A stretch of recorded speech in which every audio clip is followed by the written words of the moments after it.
Hi everyone, welcome back to another video from Crazy Gamer. In this video, we are gonna be learning how to hide your name in Diablo Immortal.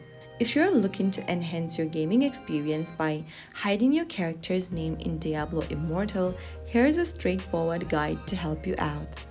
First of all, launch the Diablo Immortal application and tap on the three horizontal menu button at the top right corner from your main sanctuary. Once you do that, click on the gear button at the top right to open up settings. Inside settings, click on Display. Under Display, go to Information Display and toggle off the button right next to Display My Name. Soon after you turn that button off, this will hide your character's name from other players. You can now exit the setting by tapping the cross icon at the top right, and that's it.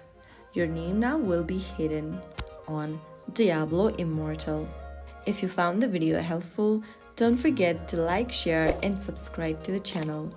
I will be back again in the next episode. Thank you for watching.